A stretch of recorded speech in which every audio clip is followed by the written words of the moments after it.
Imagine uploading a few videos on YouTube 11 years ago, and now you're working for NASA. That might sound mind-blowing, but it is actually the true story of Tony DeVonado. And we sat down for a really good conversation talking about YouTube, authenticity, and how to make money online for the long term. The reason why Mr. Beast is so popular or why he's so successful is because I think he actually checks both of those boxes. Because he started off so raw, so unedited, so frankly untalented. And by that I mean the practiced, you know what I mean, the practice Oh video yeah. talent that he's garnered. Um, he was talented in his own right, but the stuff that he's good at now, he didn't have that talent before. And so he grew No. this really loyal fan base of like really raw, really loyal. And now he has all those, but he's also mastered grabbing the attention of people that don't know who he is. So I think he's probably on both playlists. I think that's why he just refuses to be taken down, except I for don't think Cristiano he'll. Ronaldo.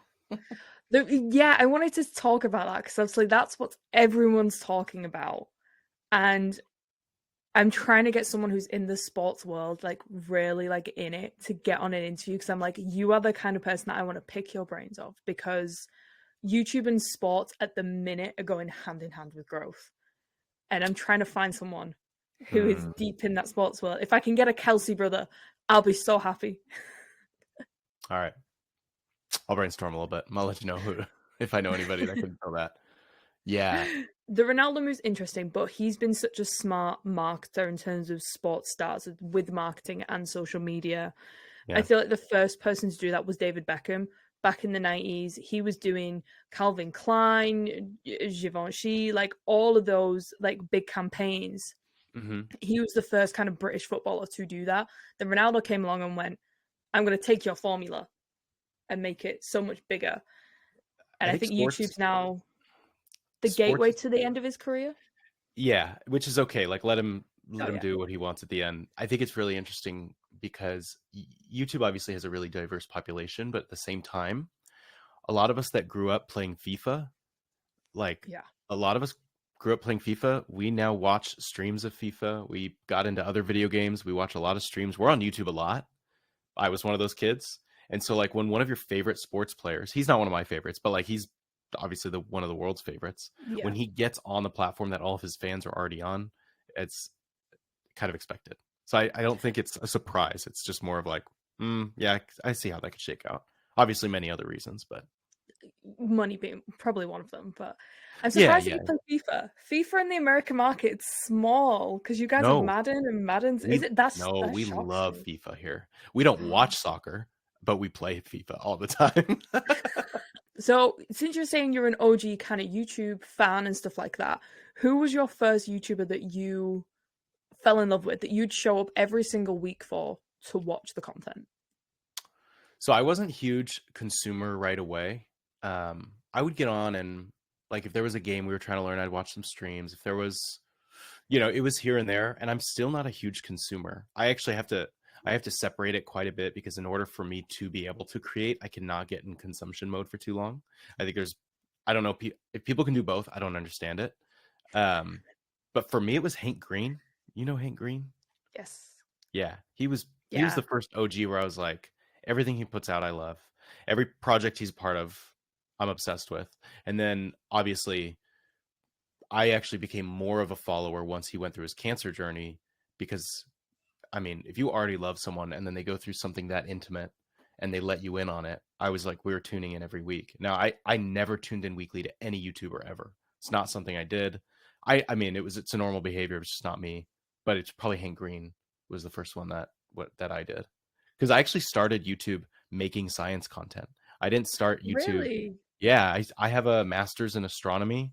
I like teach science outside of all this. Now the model behind you makes sense. Are there models? Oh yeah, the Legos. Yeah, yeah, Yeah, yeah. yeah, yeah, So Hank Green was a big inspiration and source of entertainment. I love that guy. What about you? yeah. Where are some of your regulars? Um, my first one on the regular was probably this is like a real throwback. First, I tune into Shane Dawson's old stuff, but not weekly, and I'm saying Hmm. that as controversial because I'm like, the first one I'd say really, really weekly would probably be like Stampy Longhead because I Oh started yeah. tuning into YouTube when I was like 8 or 9. Yeah, like I've been on the platform watched it change, watched it grow, made my Yeah. own content. So it was kind of like the Minecraft stuff to begin with. Okay. And then after that, someone that I tune in, then you had like that first wave of like the British influencers that kind of took over a little bit, like I might not be Zoella, familiar. like the Zoella, everyone knows her because of the really bad advent calendar she did. Yeah. They Yeah. were Yeah. the Yeah. first lot to get the book deals through, Sure. and it was them. And then again, I go to the controversial ones. Then Tana Mojo, but she's now done a whole podcast on being cancelled and controversial, so good for her. Yeah, that was fine. That was a good move. That was fine. She started that. Some people were like, "Why is she doing this?" I'm like, "She can do what she wants. This just the move. Just let her do it." If she can survive TanaCon, she can Uh-huh. do everything. Cool. So yeah, I find YouTube an interesting place because throughout all the social medias that have come and gone, I mean, TikTok's evolution is a whole thing on its own because I know that's where you've garnered a lot of your following. Mm-hmm. YouTube's kind of stood the test of time. Mm-hmm. It's always been there. It's always been that way. I prefer YouTube, even though most of my following, has been on other platforms. I cannot stand those platforms. YouTube is still king by far. I'll let you finish your thought. Sorry, just agreeing. No, I was gonna actually ask you on that because your platform is on TikTok. I see that's Mm-hmm. where the majority of it is, and you've branched out to the short forms. Yeah. It's interesting that you say I hate those platforms. I think TikTok is becoming to that point where the younger audience are liking it, but I find myself just scrolling them like I'm not even getting value out of this anymore. Mm-mm. Like I try and follow you, other creators, I'm like I get a little bit of value from, and I'm like, okay, I've got my hit. And after like that, I'm rather go on someone's page. I'd rather go on your page, watch your videos, and get value that way than on the For You page. Yeah. I'll tell you why. Um, so I started on YouTube in not that long ago. It's 2016, and that was the It's first 8 years videos I ago. posted. And I posted like, what were you saying? What did you say? So that is now 8 years ago. Oh yeah, okay, that is 8 years ago. And I posted like 11 videos in that first year. Really, not a lot. They were all science educational videos, and we worked hard on them. In today's like lens, they would not be considered high quality, but we did the best we could. And those have now sat there for 8 years, and I've moved to podcasting, and I've moved to TikTok and Instagram and Snapchat and all the blah blah blah. And all of the opportunities that I've gotten have all been from those first 11 videos on YouTube. It's So crazy. crazy. I got a job offer from those first videos. I got invited to be a host on like certain shows that I've always been a fan of in the space industry. Because of that, I got to become like an an analog astronaut, where I got to like literally go to the middle of the desert and simulate a Mars mission for 2 weeks because of my experience. I was literally the documentarian. It was incredible. It was awesome because of that channel. So that's all of that. And then when I come to TikTok, I realized that even though I hit like 100,000 followers, I don't know, within the year or two, people go to TikTok to like take drugs. Like they go for that. You said it. They literally go for like a hit of dopamine, but you don't Yeah. find anyone having like loyalty to Oh these no. things when they're on this high. You know what I mean? It's not, they don't go to like be part of someone's world and invest in their life and really connect with people. They want to be entertained, quick and dirty, and go out. Like I don't remember the last time I scrolled for an hour and thought, I like my life is better because of this past hour. Do you know what I mean? But on YouTube, I can go and I can invest an hour in 3 solid videos, learn a ton, feel more connected to someone because they're more authentic. And the reason why TikTok and Instagram in the short form is becoming so hostile is because not only does it provide that hit of whatever you're looking for, but it's also now advertised as giving you virality as a creator. So you're Yeah. now attracting all these creators that desire virality. And YouTube promises connection, but it feels so oversaturated because it's so long, and it feels like it's too late to start YouTube, that people who want success now, who are not the people I want to be following are attracted to these other platforms. Whereas the people who are about authenticity, they don't mind starting on YouTube a step back because that's what they're there for. So if I want authenticity, I'm going to go to the platform that attracts creators who want to be authentic, you know? Yeah. I like agree with everything you said. I love how you said it's like this drug and this dopamine hit. I think Yeah. YouTube have tried to take that back, that dopamine hit, like kind of back. They're gone, you're not having it with their shorts and how they use shorts. I mean, originally shorts was a mess. It was an Yeah. absolute mess because they got scared. YouTube will be the first to admit when they launched shorts, it was a mess. They got Mm-hmm. scared. Do you know how they launched shorts, like in the ins and outs of it? No, must not be. So, I mean, I know that it was messy, but I don't know the ins and outs. so they launched shorts in originally, when was it? Not last year, the year before. It could have been last year, the year before. I'm trying to think when I worked the company I used to work at. They launched that in October, Okay. and they originally said we're going to launch it in January of the next following year. So they launched it in October because they got scared by TikTok. This is when I guess everyone was going to 2022, TikTok. right? This is 2022, yeah, yeah, yeah, it broke the algorithm. Like it full on broke everything that they built because they launched it too soon. So what yeah. happened was they had the shorts algorithm and they had the normal algorithm, the full one. Everything stopped working. Video recommendation just stopped working. Nothing was going to who. Everyone saw a Oh massive my drop gosh. off. They Jeez. pulled it back. They Okay. pulled it back. They then launched it again in the December. But this time the algorithms weren't talking to each other. So they rebuilt it on separate platforms, separate algorithms, and they weren't talking to each other. So then you would post your shorts, but you weren't seeing that retention of the people then going to your long form. Yeah. And then in January, they fixed it so that people would see your shorts and then get recommended your long form. But they Mm. launched it too quickly because they got scared by TikTok's threat, which I Yeah. find very funny now because everyone's kind of the more mature audience, I'll say. Like, I think that it's going to a very young audience, TikTok, for they want Yeah. that quick dopamine hit, like you said. They want that drug. But But I do feel like the content that get pushes, like you said, are these ones that are like, oh, like this is how to get like successful quickly, and this is how you get millions of followers, and then you get rich from it, and then this. Then I'm like, well, congratulations, your career will be over in the space of 6 months. yeah, they've literally made TV shows about this like many times throughout history about you know what I mean? Like So many Ponzi schemes. Listen, kids, listen to the Ponzi schemes. I think what's really interesting too that we should be looking at is we all know that creators need to make a living. Totally fine. You've got merch, you've got a program, you've got this, you've got that, be an influencer. Fine. We love that. If you actually recommend a product, we love it, right? We can tell when people are genuine.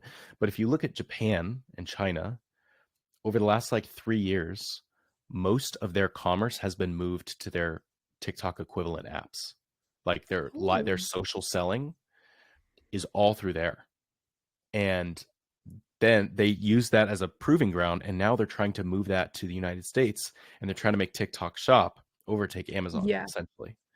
And the best way to do that obviously is through influencers and having people on the app. So TikTok Shop, not only are you literally giving your attention for currency on that app, but very soon their goal is for us to be giving everything we have, our money and our attention, into this app. And that makes us so much more literally invested in it that I Yeah. think it's going to spell, I think that you will get a certain type of audience that will be so loyal to those kind of interactions. And it'll basically create such a polarity and a separation between people that value organic, authentic content and those people that are kind of stuck in that cyclone of attention and money being taken from them. You know what I mean? So Yeah. I mean, I think that YouTube doesn't, it was impossible for YouTube to see that. And I totally understand them being worried about TikTok because they got so big so fast. And they stayed around. oh, definitely. And they stayed around. Like we saw Vine go so big so quickly. Just And then it went. rest in And I peace. miss Vine. Yes. Yeah. We're gonna give Vine a moment because I feel like a lot of people, like my little cousin, he is 14 and he really likes Logan Paul's new stuff Yeah. because he doesn't know he's young, he doesn't know the whole controversy of Japanese. the Paul Yeah, yeah, brothers and yeah. everything. Yeah. Yeah. And I was like, he doesn't know any of that. And I'm like, fine, because there is no evidence of that to that Yeah. next generation. Totally, yeah. Don't blame him. All good. But he was like saying, he was asking, he was like, what? I see these clips on like TikTok and they're like, oh, of old Vines. He was like, what was Vine? And I have never felt so, I'm 23 and I felt old. I was like, oh, Yeah, somebody thought I was talking to somebody who's around that age, and a teenager, early teenager, and they thought vines were names that a vine was a type of video that was a compilation because oh, they're all called Vine compilations. And I was like, yeah. "Oh, sweetie. Oh, Oh, it's like, honey." oh, sweetie. YouTube has changed a lot. And I think this is why these short form platforms are trying to do that. I mean, Instagram's tried. They did IGTV, Oh, that was which, rough. Yeah. oh, it was so rough. I mean, I know Snapchat's trying with the longer form Uh-huh. stuff too, which Hmm. again doesn't work. I Yes. just don't think Yeah. long form and vertical do not go together. No, I completely agree. It's a different type. You we just talked about it, right? Like it's Yeah, a different type of entertainment that you're receiving. Snapchat completely. is odd though too because so I'm 32. How old am I? 32? What year is it? 24? I'm 32 and I think Snapchat came out when I was in high school. So I think it was like 2007 or 2008. And it was cool like when it started. Yeah, I might be wrong on that, but I'm it gonna was Google that. I think it's later. I think Snapchat. was I it remember later? getting Snapchat in 2012, and it wasn't long out now. Okay, Snapchat was college then for me. And so we got it and it was cool. And it was like your pictures disappear. Cool. You didn't have snap streaks yet, but like it was just this cool way to send like somewhat private messages before we really Yeah, understood uh like surveillance and where our images really go. There wasn't a lot of education around that back hell in no. back then. So people were sending stuff and it got a little risque when it first came out. People were using it for obviously I hate to say this, but like sending nudes and stuff like that. And um not I mean not not me, not us, but like people were doing it. And so then it became that was what that app was for.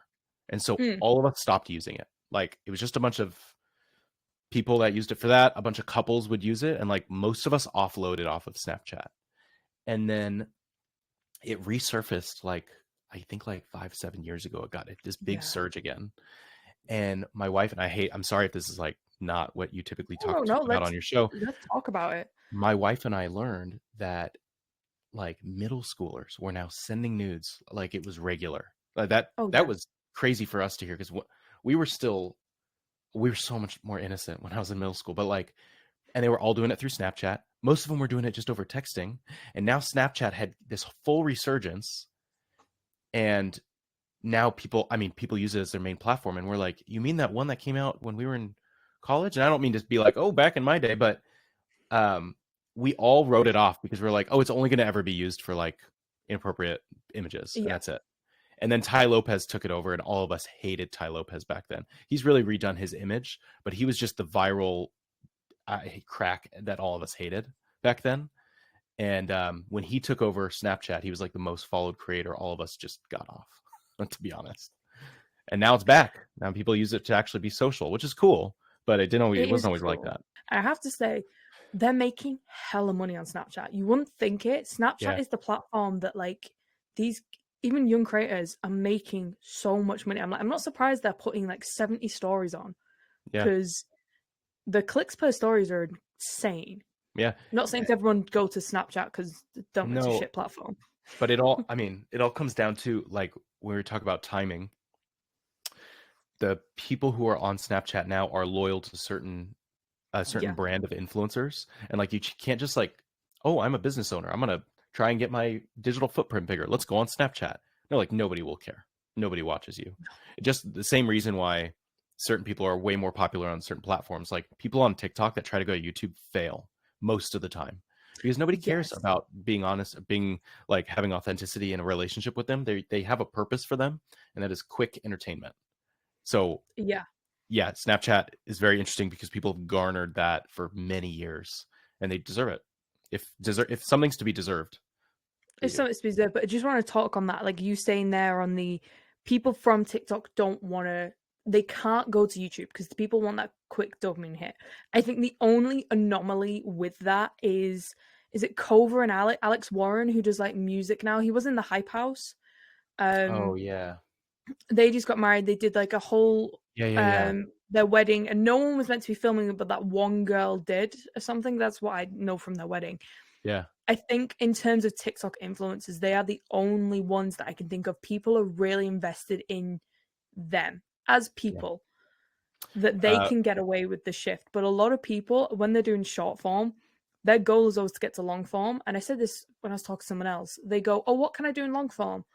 Oh, I can daily vlog because it's what people do when they make the switch. yeah. And then nobody Oh, cares to my get the life's not interesting harsh enough." reality that nobody cares about their day. Yeah, The thing that is proven itself year after year after year is that it does not matter how many times you see somebody in terms of loyalty, it's the amount of time you spend with them, like online. yes, The reason why these YouTubers who have been on weekly posting 10 to 60-minute videos every week for 5 years, the fact that a TikToker can think that they can just hop over to YouTube and people will think that they're exciting. TikTok algorithm was bred for virality. It's what the app is for. And it's they're confused, but it just feels very clear. Like you're unwilling to invest time in something because you can't just get lucky like you do on TikTok. yeah. And you do see the odd people that go viral in their first video, and I think I've got like I've either done like a YouTube video that's ready to edit and kind of batch recording stuff to move over Mm-hmm. to the platform. I've done a blog post on it of like calling it the ripple effect. If you have one video that goes viral, your first video that goes viral, the rest of them aren't. You're going to see a drop off gradually. They're like, and then it'll level out. So you might have a video that reaches 800K on your first video. Congratulations. First of all, very hard to do. Yeah. Your next one will probably hit 500, then you'll hit 300K, Then then you're you'll down to like 10, quite 20. Yeah. 20, and you'll probably level out at about 10 to 20K. But that's when people get discouraged because they see their first video. It's like, oh well, I'm redoing the same thing of the editing style and everything. Like, why isn't it going viral? I'm like, well, because people have already seen that. Like, you have to. I think as much as MrBeast is kind of very much an outlier as an influencer, he does say it well in the sense of change one thing each time. It could be Yeah. an editing technique, it could be a lighting technique, it could be just how you film something. But changing one thing each time can definitely like help with that. And like you said, TikTok's bred this mindset of going viral overnight, which is even now hard to do on the platform because it's so saturated. Yeah. I But think this it's attention, go on. no, it's okay. I just think it's too saturated now because It's so saturated. I used to tell people that it wasn't. There was still opportunity. But you have bozos like me telling business owners that they need to film one piece of content on YouTube and repurpose it to all the other platforms. So TikTok and Reels is getting better. I think Reels is they have a chance to turn things around and they're trying to take it. So I applaud them. Well, we can talk about that later. But most of us like coaches and gurus and people who there's so many businesses in the United States. People who are teaching businesses how to create content, we're literally all we're telling them is create a really, really good piece of 10 to 20 minute piece of content on YouTube once a week. Repurpose that as a video podcast on Spotify for podcasters because it allows you to have video and Yeah. it will automatically repurpose that audio to all the other platforms that you need, like Apple. So you don't need to like do all this stuff. And then chop that video into at least 5 to 7 reels and post it on Shorts, Reels, X, TikTok, Snapchat. I forgot one. You know what I mean? And so now TikTok it's becoming this place where people are trying to take your money. So on TikTok Shop, it's becoming a place where all the businesses just dump all their repurposed videos from their fake podcast or their YouTube video. And it's becoming this place where people who were able to go viral before are now competing with all this crap and this noise. It's kind of just like a secondhand garbage disposal to me, and I don't think I'll ever focus on it again. I 100% agree with everything you've just said. And one thing that stood out is the fake podcasts. So it's been seen as a trend there that if you have a microphone in front of you, and I'm going to say it, it's mainly young men about my age that are doing it. Yeah. That sit on a couch and they're like, I made this amount of money, I made this amount of money, but because I've got a podcast mic, it makes me look professional. And I'm like, yeah, but you Mhm. sound like a knob. Yeah, You but sound not to everyone though. Like it totally, not and I to hate to everyone, say this, it works though. It's working really sadly. well. You Sadly. gotta. I'm not like you gotta respect game. Like you can't argue with results. I hate it, but I don't think it's just working for now. It's not scalable. Once people realize what loyalty actually is, and they're like, "Oh, I actually have to have a podcast. That's where my money comes from." This happens throughout history. Every single time we see it, and I'm not. I really, even though I'm 32, and that's old to a lot of people that are newer in the game. Not Like old. I It's am not not old. considered. Well, I'm okay with like that's up fine with me. Like that comes I with a don't certain care. credibility eventually. Well, people say like I'm gonna say the younger generation say like 30's old. I'm like 30's mature. 30's the age that you go, you want me to leave the house after 8 p.m. when I've come home? Absolutely not. That's right. Wow, you just described my weekend perfectly. But I guess what I'm trying to say is there are enough. I've been in the game long enough to see that the people that focus on loyalty, authenticity, and long term success are still winning. And the people that focus on short form, besides the obvious outliers, you're not, people have to understand you can be successful, but you're not going to be an exception. Take the lessons from history, look at what we've already done, look what keeps repeating itself. And if you actually want success, like I've been in this game now for 8 years, and it's the times where I focused on long term that those have been the only difference makers. I've gone viral, I've gotten a million views many times. I have 100,000 followers on TikTok. That's only afforded me like a couple opportunities. The ones, my account with like 40K, which is not even a lot these days, it's got me some opportunities. Don't get me wrong, but for long term success, TikTok's not providing that. I love making content. I love making videos, and I love sharing my opinion. And I love speaking with people and connecting and doing this whole game. And so I decided I've always avoided selling like the plague. Like my mom always told me, "Oh, you'd be a great real estate agent." And I'm like, it's because I know the function of a house. Anyway, that's a different story. I used to I work in love real going house estate. shopping. Trust It's like me. one of my I favorite I things. Anyways, I used to and work so in I've real estate. avoided selling because I've refused to want to like come across as this. Um, did I cut out there? Are we good? I We're think good. my We're internet. good. Yeah. Okay.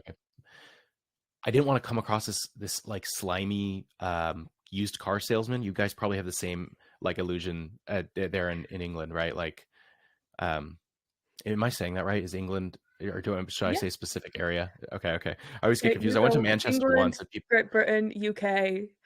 Okay, And I'm saying that because I know that people get annoyed in the comments, which just means engagement, which is a win-win. So go with dude. what you want. So I forget where I was at. Where the hell was that? Oh yeah, so I'm learning sales, and I really don't like it at first because I don't want to come across as this used car salesman, right? And so Yeah. I'm in this cohort of these men and women that are learning sales, and I I decided to go with this organization because I just loved the way that they marketed. It was very genuine, it was authentic, and they helped me realize that, and I'll tie this back to what we were talking about. They helped me realize that the used car salesman, he's slimy and sleazy. There are some good ones, okay, but the used car salesman is slimy and sleazy because it's clear that he is only doing that job for his own benefit. Yeah. Clear. Now, my wife and I went to go get a car because we had our third kid and we needed a van. So I have 3 kids. Congratulations. Thank you very much. This was now 2 years ago, and we needed a van. We wanted a minivan. And at that point, I wasn't rolling in the dough, but I had enough for a good down payment, and we were ready to buy a car. And so I go to this place, we go to CarMax, and this guy starts talking to us, and he just looks at us dead in the eye, and he's like, okay, what do you need? Like, what are just your actual needs? And I was like, okay, well, I need this, and this. I'd like some storage. I need 5 or 7 seats. I need room for car seats. And, something that we really wanted was the storage underneath the seats where the seats can fold in. Because that was, there's some odd things that me and my family do where we need some space in the car. Okay. Road trips, things like that. And so he was like, I got the perfect thing for you. He showed us the one car that had everything we wanted. He didn't price gouge us. He didn't do anything. Turns out he ended up upselling us on a couple things that probably now we really love these things that he upsold us on, but they were things that were in line with what we asked for. So he made money. We got the car we wanted. And when we got home, we realized, wow, that guy was so helpful. No, he wasn't. We spent $40,000 on a car. Sorry, he was helpful, but he was also very salesy, but he did it in the guise of helping us. We came home feeling like, not that we were robbed like we have been before, but we came home feeling like we were helped. And so to me, you can sell things, you can sell services, you can put yourself out there. But the more we look at history for the content creators who have made this shift and the people who sell online, we learn that the people who are genuinely in it to help others are the ones that are actually being pretty successful on this. And so what I've come to learn, all these tech bros that we see coming in here like, oh, this for that, could I get some backlinks if you just throw me on your episode, blah blah blah blah blah, like it's just all about exchange. Yeah. It literally, it puts such a bad taste in my mouth, because the times where I decide to connect with someone because I just want to connect with them are the times where that happens to just give the most opportunity for both of us, you know? Like, oh gosh, my internet is so bad. I'm so sorry. So, does that make sense? Like, that's why if you if you don't care about other people or helping other people, that is the only time I think you should ever be ingenuine as a content creator. Just gaslight yourself into thinking that you actually care about helping others and wanting to work with others. Lie to yourself, make that the reason, because time and time again, that's where, like, who knows, 5-10 years down the line, you or I have a great opportunity for one another, or maybe we don't, but the connection was great. And I don't think that we will think of each other in those interactions unless we took that step to actually connect once. Like, it's not about that, but I think that's the only way it can happen. Oh yeah, no, and I say to everyone that I'm doing these with, I'm like, next time I'm over in like the States and like one of them's EST, your PST, like I'm like, next time I'm close, I'm gonna be like, hey, I'm here. Like, where's the best place to go to eat? Because I Yeah. hate, as much as I love going, and this is really off topic, but as much as I love going to places and going to like the major places to eat, and I'm desperate to try Raising Cane's because it's not here in America, in the UK. And next time I'm over there, I'm going to Raising Cane's.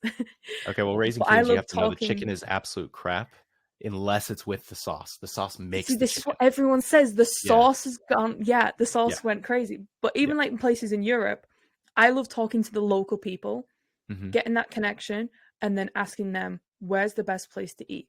To the point where I've eaten in someone's back garden, and like they've just pulled this down, like, I'll make you something that is authentic, and That's I've just amazing. chatted and eaten with them. But you're absolutely right. There's so much to be said from like a connection, and I feel like LinkedIn and YouTube, like LinkedIn is such a weird platform at the minute, so I'm just going to sidebar it and we're not going to talk about it.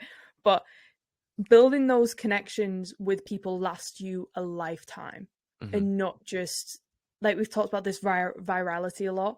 You can get that one like or comment off your favorite creator or the person you want, but that connection you build with someone who's authentic and even just wanting to help other people grow, having a conversation. I try and think of like, how many times have you had a conversation with someone that you've just met randomly and you've left going, I need to rethink my life. This person Yeah. just started talking to me and they've got their, like, I'm like, I need to rethink my entire life Yeah. and what I'm doing Uh-huh. because of this one conversation I've had. And what I'm learning with doing these interviews and talking to lots of people about it is I come off them on such a high. And I'm sure Yeah. you can, Oh, maybe I not love, right now, same. but like the same, that you come off and you're like, I've learned so much. And That's I why, feel like I've honestly, learned that's why so I did much in this. so little. That's why I did this in the morning for me. You said, when's best? And I was like, if we're doing just a chat, I want that to be in the morning. I want to start my day with this because it's going to give me energy all day. Like, what are your 5 biggest lessons with learning YouTube? I never put this at the end because we'll talk about something else probably. I always ask this question roughly, like, I feel like in the middle or in the final third of talking to people, because everyone always expects this question to be at the end. Okay. And I get like interrupting everyone's train of thought, going, no, I have to think of 5 things now. Like, you've put me on the spot. Because then you don't have time to think about it. All right. Well, let's just go for it. They won't be in order, but you're going to get Oh, 5 okay. good things. Okay. That YouTube has taught me. YouTube, I go with content creation as a whole because Okay. you're one that has seen, in terms of vanity numbers, as I call them, in terms of like Mm. followers and likes and things, has been on short form, whereas Yeah. other people's have been on long form. And I'll get back to why I call them vanity numbers in a little Hmm. bit. Okay.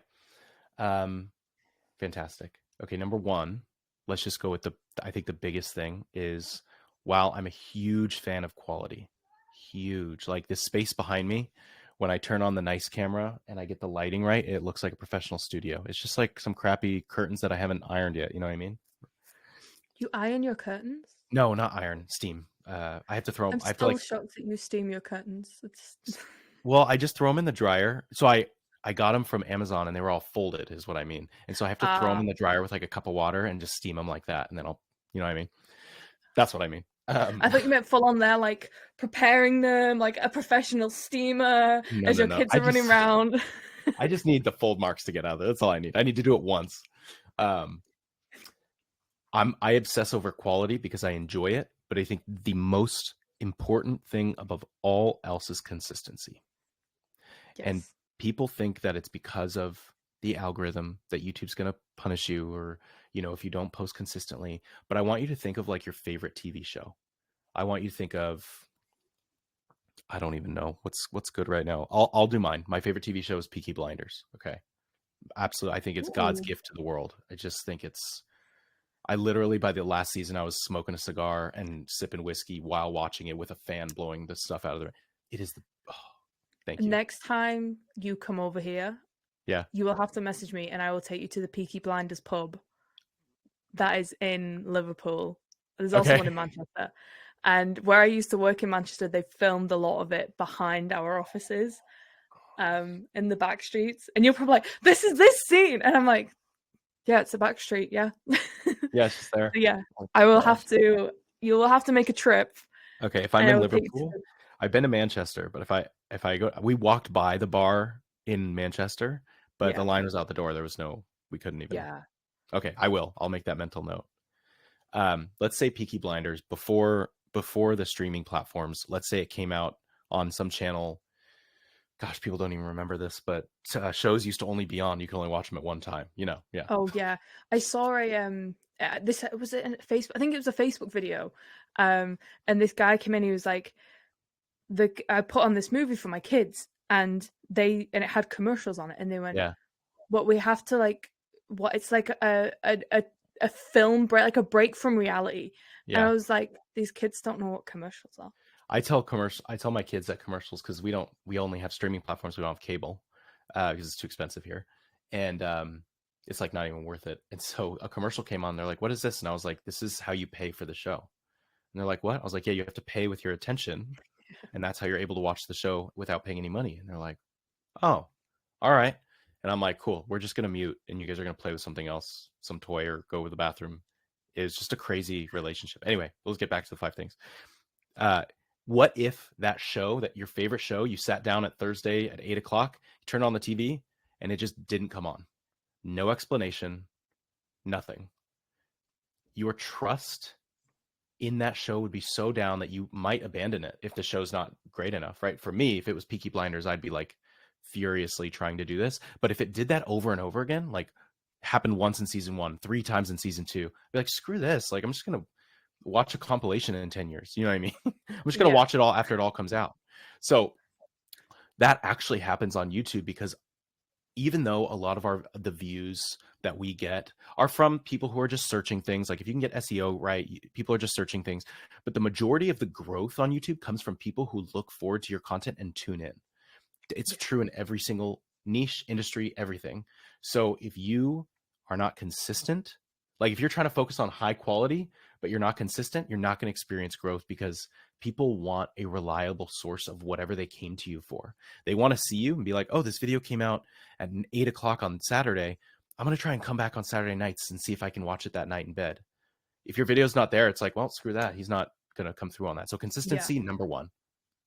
I think also with that, just to piggyback off what you've just said, the algorithm, because it's so powerful, will learn that. If you're not subscribed to that channel, but you show up, Yeah, it will show you it. Maybe not like Saturday at 8 p.m., but the next day it will be your number one recommended video, even if you're not subscribed to it. And it's done that to me. To like, he used to be a FIFA YouTuber, but now he does like football documentary videos on like the Premier League, Cool. on different leagues and stuff like that. And for so long, I wasn't subscribed, but everyone was like the first one that come up, and then there'd be another video, and then it'd be another one of his. And I'm I was like, like, oh, well, at this point, I might as well just subscribe because then like you're pushing me anyway. number two, I think is the obvious next step is to talk about authenticity. And I don't Yeah, want to talk about these.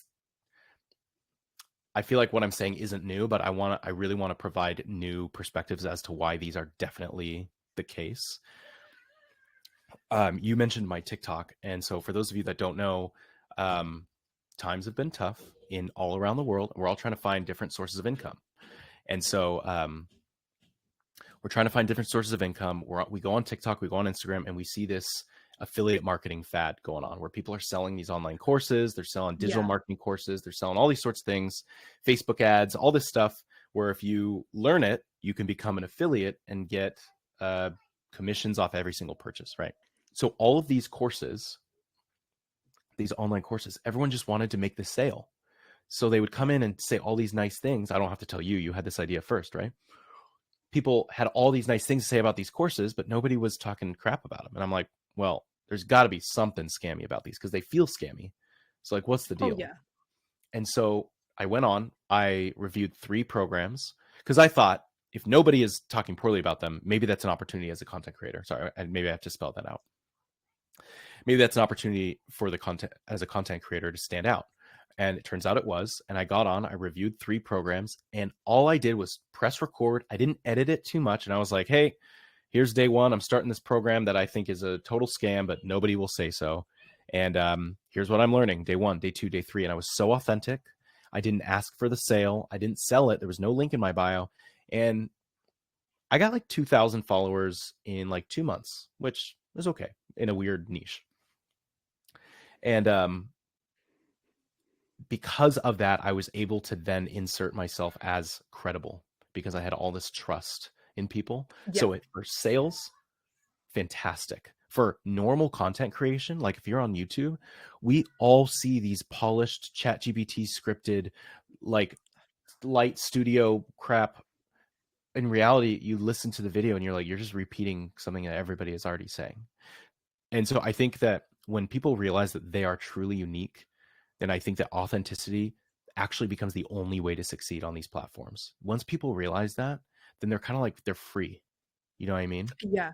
Oh, definitely. The amount of Chat GPT scripts that I see, and I think my advice out there to anyone is just learn how to write a script. It doesn't Mhm. have to be basic, like over the top and stuff like that, where you have every line scripted, but just Yep. learning how to write and write a little bit every day. Read more. Reading's a great way to improve that too. Mm-hmm. But because it's all instant, I mean, there's times where if you're doing anything with writing and you want AI, use Claude. Claude is much better and much more Oh, creative. yeah, Claude, the conversational tone of Claude, it just gets it. I use Yeah. Claude now. And you said earlier that like my email came through and it wasn't like, oh, chat GPT, right? I use Claude to help me write it because I I'm struggle talking about. sometimes with getting it in the right order so it reads correctly. Like I know what I'm trying to say, Yeah. but it's then getting it to be like, how does it read right? And then in Mm-hmm. turn with that, like you said, with this trust with YouTube, if you get your tone of voice right with your scripts and you build that trust over time, it's crazy what you can do. I mean, Mr. Beast has built trust. I'm trying to Casey Neistat was a big one. He didn't turn on Oh, monetization until he had like 100, it's like it was like 10 million views. He hit 10 million subscribers and he didn't turn on monetization yeah. because he wanted to build this trust. And the company I used to work at, they gave everything away for free. They were in Yeah. property education and they no ads on their YouTube video. We had a video that got over 500K in 24 hours, like on property law. But they give everything away for free. And I feel like they built up that trust and then they asked people to start paying for this platform they were building. But because they're giving everything away for free for all these years with their podcast and everything, when they ask people to pay for it, they'll pay for it. And they have been. Yeah. Interesting. Interesting. Can we talk about that's actually a good third one. Some people, something that I've learned on YouTube, specifically TikTok and Instagram, but on YouTube as well now, um, you won't make money unless you sell something. Yeah. And by selling something, I mean, it could be turning on monetization, but it takes a decade to get a full-time income off views alone. You know what I mean? Yeah. Like that's not it. Um, and you just like people just want to be creators and they want to be content creators and YouTubers and influencers. But if you never sell anything, it is going to take a long time, which is okay, but it's going to take a long time to make any money. You know what I mean? And so is it Yeah. about getting paid? No, but if you want this to be your full-time job, you have to get over that like stigma that you can't sell anything because you'll be thought of as a scammer. No, people actually want to pay you. Yeah. Oh, I want to, before we carry on with your 5 numbers, I want to quickly just divert to why I call stuff vanity numbers, like your Oh, followers, your yeah. likes, and stuff like that. Because I get like, you gave me a look at why is it a vanity number? I think especially with YouTube, your subscriber base is honestly, if you have, no matter how many subscribers you have, doesn't really mean anything. Your Correct. views, again, don't really mean much. It just says how many people saw the video. Oh, that's how many people want to turn up every week. But a lot of those won't be subscribed anyway. The numbers I'd say for everyone to look at is your retention and your click through rate. The rest of the numbers really don't matter. Mm-hmm. Understand your retention graphs. 100%. And now YouTube is in a nice formatted way, so it's very easy. And if Thank anyone moans and God. complains that it's not easy, I'm like, I will whip out how it used to look with Oh, the it different used to be colored so graphs. bad. Oh, it was so bad. Can I tell you real quickly, just to like validate what you just said? There are friends of mine who are making $80,000 a month on Instagram with 15,000 followers. Yeah. Their videos get less than 1,000 views. Every single video gets less than 1,000 views, and they're pulling in 50 to 80 grand per month. Like it really, It's the only thing insane. that matters, like once people realize people really only do one action typically, like some of us understand to like and comment Mm. and follow, like we understand how that helps, but normies, whatever we call them, people who are not creators, who are just consumers, they will typically do one action. And so like if you want them to click, that will probably be the only thing that they do, and they won't like and they won't comment typically. And so the Typically, likes and yeah. comments are, they're great, they push our videos out, they're great, but they don't spell success. You're totally right. No. Like 100%. Like I am someone who is, I will like stuff. I hardly ever comment. I am such a person Same. because I've got a Yeah. big mouth. And I think it's because if I start, I won't stop. I'm And the that, same way. yeah, do you know what I've noticed from doing these interviews? Everyone's a massive nerd. Everyone Okay. has like their little thing that they're nerd about. Yours is space, Ethan's was something else, and then someone else's, like this guy James I was talking to, his was something else. Like we've all got Okay. our little stuff that we are so nerdy about that we double down on. Yep. And then second of all is nobody actually comments because once we start, it just doesn't stop. And then people will reply. And then it's like, well, now I'm gonna have to prove this person wrong Yeah. I literally, and the bring in second the I evidence. decide to start commenting is like, that's the day I totally give up my bid to be a president in the future, because what I'm about to type will not look good. I'm sassy. Well, technically a felon is running, so I think you'll be fine. That's true. No, I'm good now. Yeah, you're right. You're right. We're good. You're fine. You're fine. Yeah, you're all good. Yeah. So literally this 2 days ago, somebody commented, wow, you're such a tool. And I just responded real quick, like, hey, at least I'm a useful one, and just logged off. And my wife was like, you can't just do that. I was like, screw him. Yeah, I can. It's my channel. You can. It's your channel. And next time your wife says that, you can go like, there's this thing called reading. Watch RuPaul's Drag Race on it, and you'll see that it's fine. It's fine. Yeah. I think one thing that would really summarize, I think, everything that we've been saying and talking about is this theory that I came across last night and then fell down a rabbit hole of with YouTube. And it's called the frozen pizza theory. And it is essentially your content should deliver everything that a frozen pizza does. Now, a frozen pizza very much gives you that quick, that instant gratitude. You're getting that instant satisfaction of what you want at a very low barrier entry level. And you keep coming back for it. Once you find like a good frozen pizza brand, you don't change. Like, because you're like, the base is what I like. It's not too saucy. Like, it's not too greasy when it's cooked. Like, once you find a good frozen pizza brand, you don't change it. You don't change how it works or anything like that. So then your content should do all of these things of being authentic. It's an authentic Italian pizza. Great. It's a low barrier to entry. People can easily understand it unless it is like a higher level thing, like probably your science ones. I'd probably watch them and be like, I'm going to have to rewatch that again because of big sciencey words that don't make any sense to me.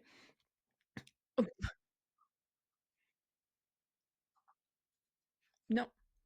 It's a I got a it says what degree? Cool. I turn the dial or push a button. It goes in for 20 minutes, half an hour. That should be the length of your videos. 20 minutes to half an hour. And then you can put on your different toppings, like the different effects, a different editing style, a different so like say how you color grade your videos can be the type of cheese you use on a pizza.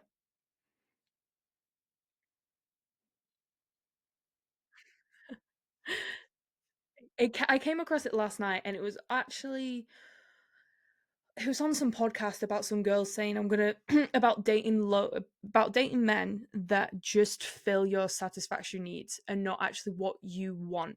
You're just being with this man because of it. And I was like, I wonder if this can be applied to YouTube and content creation. So I fell down, learned all about it, and then now I'm like, oh, it does. Wait, so did you create this analogy for content creation then? No, I think so. Maybe I'm claiming it. Yes, I did. Great. Okay, good. Okay. This is my Nice. theory. Because I'm going to tell people about it and I got to know who to credit. Yeah, it's like I don't know, it just fits, especially in Totally. even when I saw it was like even down to like it hit me last night, it was like even down to the 20-30 minutes cooking time. Your Yeah. videos should be 20 to 30 minutes if you want good retention. How many slices you cut could be like how sharp your editing is. How sharp your edit is. I saw it as how many individual topics are in a video. So Yeah, you sure. have like Different all your slices. storytelling of like you present it. If you're going back into like film editing and scripting, chapter 3 is kind of what it's known as, where that turmoil happens. Yeah. You're building. For those who don't know, it's like you build up. Chapter 3 happens. In Beauty and the Beast, she actually sings about her own story in the very opening song. Yeah, it's like normal world, chapter 1. Normal world. Probably and then mentor comes in chapter 2, but you don't know their mentor yet. Yeah. Chapter 3, something bad happens. Chapter 3, something bad happens. Everything goes to shit. And then it comes down the other side of the hill. It's like you reach the peak of the story. And that's what you need to be doing with your content. And that's how I feel like that's what the slices are. Because if you slice a pizza into 6 slices, you're kind of like, this is great. Oh my God, this pizza's the best one I've had like in a while. It hits so good. You get to like halfway and you're thinking, do I want to eat the rest of it? I'm kind of, let me get a drink. Let me get like a beer or a Coke to add to it. And that's when like that chapter 3 happens in your content of let's add that little bit of spice. Is it an ad? Is it like, something that's like, oh, Surfshark, it's that little bit to just grab your attention again. Do I need to add some sauce to that pizza? Do we need to add like a new storyline in? And then you want to finish the rest of it. Whether it has like meat or not, like if there's like meat, that means that you're not going to be hungry for a while. Like you're nice and satisfied. But if it's just bread and cheese, you're going to be a little bloated, a little hungry in a couple hours. Yeah. And then you come back for more. Or if you have like a side dish, say when you order Domino's, like having a garlic bread or like pizza rolls, that's your shorts content. There you go. Because you're getting that short little snack and satisfaction. Yeah. Okay. So one thing that I've learned about just being, it doesn't even have to be social media, just media in general and how we're posting it online, is people really obsess over, I'll have like a one-liner that you can use for it, but people obsess over posting and then like really just hanging on to the video, responding immediately, liking this, that, and the other. What I like to think of content as is just like a little like town crier or salesperson that you release into the wild, and they just tell everybody about you for you. Like you don't have to do that anymore. Like it does it for you. So the way that I actually use a pizza analogy for this too. It's just funny. It's like having the best pizza shop in town. Okay. But you don't have a really fancy sign or a restaurant, kind of a hole in the wall. People that know, like when they know about you, they come to you. But you're not going to be able to grow unless you give people a taste of what you're selling. So that's Yeah. why I tell all YouTubers, and this is honestly one of the reasons why the platforms are so awful to be on now because of people like me. But um, your YouTube channel is your pizza shop. That is where you are your most authentic. That's where people can come and experience all of you. And then you really should be clipping everything you do and just throwing them on all these other platforms, Mhm. because it's like having a pizza shop and then cutting it in slices and bringing a slice to the high school basketball team. Be like, hey guys, if you're hungry after a game, come on over here. And then you're going to the business center and being like, hey, there's a pizza shop that just opened. Here's some samples. Here's our address. And then going over here and over here and over here to tell people that you exist. And ultimately, if they want the most authentic experience, you invite them back to your YouTube channel. And so I think that the biggest thing is that your content does work for you. You can make it work for you. And it's okay if it feels inauthentic to blast your pieces of your content on these other platforms, because those platforms are inauthentic. You don't have to be Yeah. authentic on those platforms. They're for exposure. They're literally designed for virality and for people to see you. So use them. Use the platforms in that way and be authentic in the content that you make. Yeah, I think that people, they just underestimate how valuable their content continues to be on platforms like YouTube. Whereas if I film a video and it goes viral, that video will do nothing for me in 2 weeks. Nothing. Yes. But Not in a horrible way saying yes to that, but like I no, get what you're saying. totally like, In your short form, I've had videos go like viral and stuff like that on TikTok and stuff, and they've done nothing. yeah, nothing. Like, can I tell you, those 11 videos that I posted on YouTube in 2016, those have gotten me 2 jobs. The most recent job that got me was 2 months ago. Those videos, like the ones on TikTok, I'm not getting any jobs. Yeah, I get consulting gigs here and there. People reach out and they're like, hey, can you teach us X, Y, and Z, blah, blah, blah. But on YouTube, I put those videos out, and right when I got, oh, did I get laid off? No. I was a video guy for a company, and I was doing well, but I wasn't making a lot. I was making entry level. And this company basically reached out to me and they're like, hey, we saw your YouTube channel. Who does the video for you? I was like, oh, it's me. And they're like, whoa, you can do on camera and behind camera? I was like, yeah. And they're like, do you want a job? We want someone to come in and film our business content like you have that space content. I was like, hell yeah, let's do it. So I got a job. Like, it was my full-time job. And then recently, somebody literally reached out to me at NASA. You know NASA, National Aerospace. Yeah, I think everyone knows NASA. If Okay, someone good. doesn't know NASA, learn. Educate yourself. Yeah, then we failed as a world here. They wanted to know if I was interested in coming on as a content creator. And I was like, what? Because that's like my dream, is to do that. Yeah. And they were like, yeah, I mean, we saw your TikTok account where you teach space. Somebody like told us about you, but then it was really your YouTube videos that really made us think that you'd be a really good fit for this. And I'm like, damn it, it's YouTube again coming in with the win. Like, it really is. And most of my opportunities all go back to that. And so now I'm I work on a contract that handles social media for NASA. Like, Congratulations. First of all, that's like a huge gig for you. So congratulations it's like my dream on that. gig, yeah. It's like, yeah.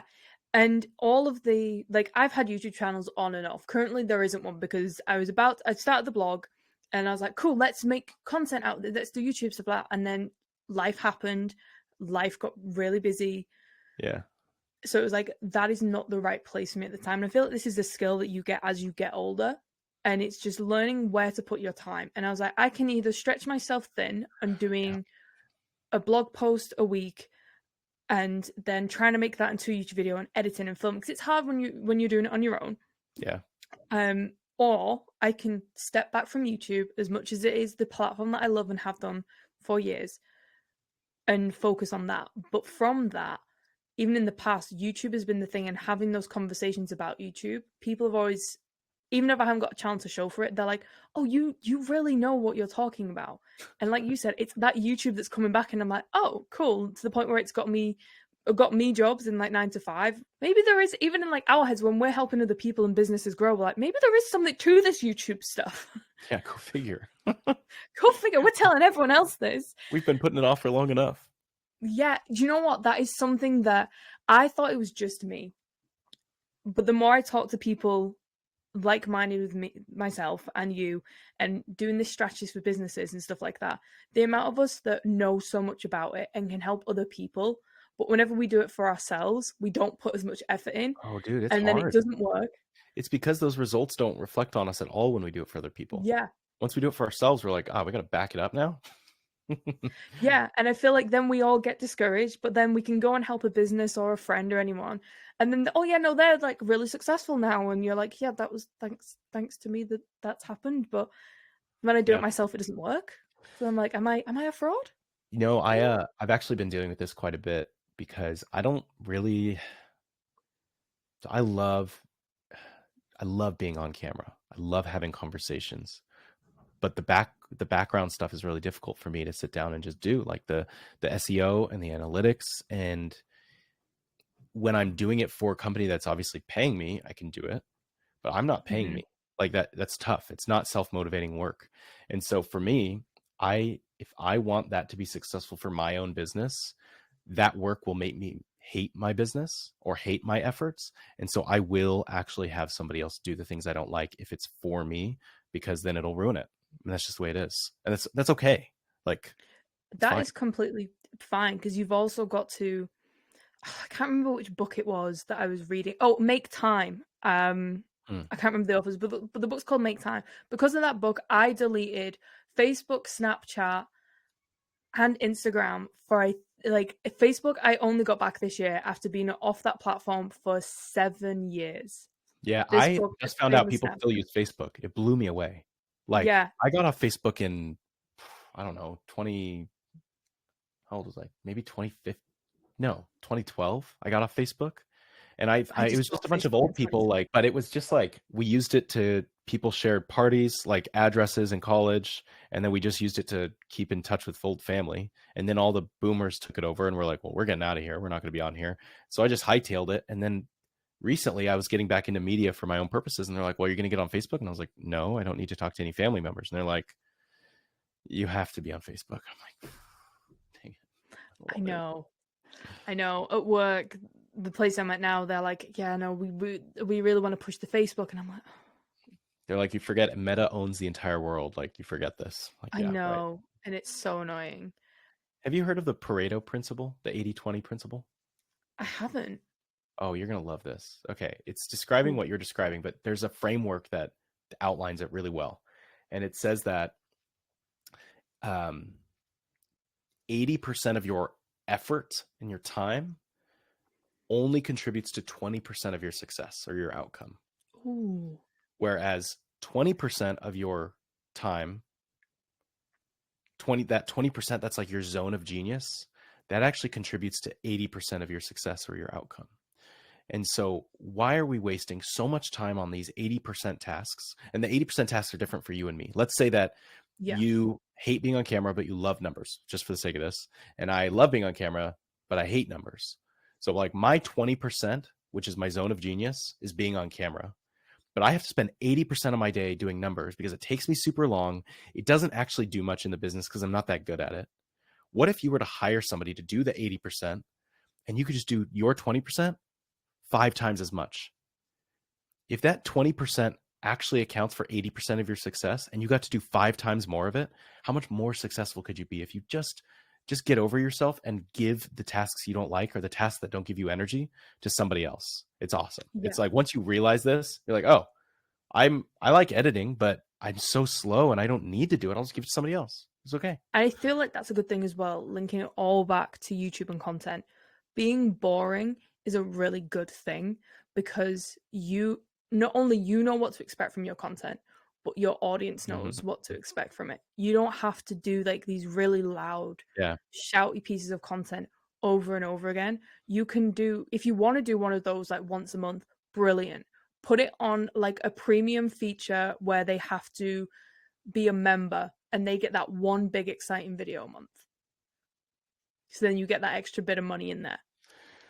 Yeah. So I this might actually be maybe the fifth, this might be number 5 here, but there's something that I've learned. You need all of these types of content if you want to be like ultra successful. I know that that's not everybody's goal, but to get new eyes, you kind of do have to be a little flashy. That doesn't have to mean like big viral shouting, things like that, but you have to have high enough quality to where it's going to stop the scroll. Like you need like a hot take, super high quality camera and background, a really nice sound, like something that'll stop the scroll that maybe you can't do consistently. That's fine. But you need that every once in a while to get influx of new viewers in. And that's okay. Like that's what shorts is for. If you're only on YouTube, you want to put some scroll stopping stuff on shorts that leads to your main channel. You got to try, right? Then you need the value. You need to be giving that, whatever that is for you. This could be the boring videos. This could be you educating. This could be you showing part of yourself, your authenticity. You need those because not only does it do well for you and connection, but it really builds trust in an audience. And if you want to sell to them in the future, anything, you need to have that audience loyalty. And then it come back to what I said earlier is you're not going to make any sales. You're not going to make any money. If money is your goal, you won't make it unless you actually sell something. So like, Yes. I know it's I not also everyone's think goal and that's perfectly fine, but like you have to be making those 3 types of perfectly, content. perfectly fine. I think money is always, I think, in everyone's mind, especially now. Maybe not 20 years ago, but now money is always in the back of people's minds, especially the way the economy is at the minute, like worldwide. We have to consider it. Yeah, people, we can't You do have YouTube to for hobbies consider it. anymore. Oh my God. Yeah. You've got to consider it that one day it might happen when you turn monetization on. But like you said, it's going on that grind to get there. And Yeah. if you go into it just saying, I want to just make money from it, you're gonna struggle more because it's gonna take a Oh while yeah. to make that money. So if you're going Yeah. into anything to do with content, just going, I would like all these TikTok gurus, which really annoy me. They're like, I know you've just done it. I made like $2,000 from my business. I know you did it for the hook because then I watched the full video and the content was authentic. But the ones Yeah, I that are can't like, do this I did anymore it though. through I hate it. affiliate I can't do it. marketing, and I have no doubt it was an experiment of seeing, does this intro work? Because when Yeah. you look at your other content, you've not done that. So I was like, I know that's an experiment. I know The that's best not what I Tony's going to be actually doing. I actually just did a 3-month experiment to try that really crack dopamine type of editing and reels. And it was supposed to last 3 months and it felt so inauthentic. I stopped, There you I go. stopped 2 months in because it was so bad. And that is Like, yeah. precisely where I was going. You will stop making content because it doesn't feel like you.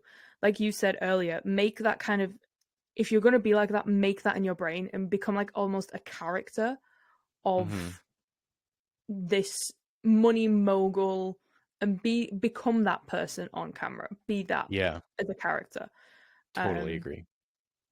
Because otherwise you'll get burnt out and then you won't do it. And then you'll be like, oh, I really want to do like content, but And then when people realize that you burnt out, they'll be like, "Wait, he was fake that whole time? What?" Like yeah, they break through the wall, and it happens every time, every single time. every time. Create a burnout, I think, is a probably a vortex. And I'm going to say a vortex of its own because the amount of creators that we see burn out all the time because they're trying to be something that they're not Yeah, constantly.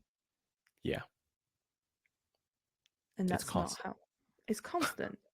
Like just the most basic advice is always just be yourself. Hmm. And it's really Yep. hard because I everyone think was we've like, been saying that for like 2 hours now. It's like all we've been yeah, saying. all we've been saying is just be yourself, just be authentic, and talk about the stuff that you enjoy. I think Because, like you said, you've done 11 videos on space, and now you work for NASA. yeah, right. Crazy. It all comes down to, in order to be successful, you have to just realize that there is nobody like you. You are genuinely unique, and a certain audience will find value in that and want to connect with you. As always, I'm going to link every single one of Tony's socials in the description below. Go check him out. Follow him on TikTok. Follow him on his YouTube journey for his business too. He's a really good guy and he makes some amazing content online. So go check him out. Oh, and don't forget to subscribe here if you want to see weekly content on how you guys can grow on YouTube with no bullshit, no filter, and no noise. It's all about quick wins because it really, really isn't when it comes to YouTube.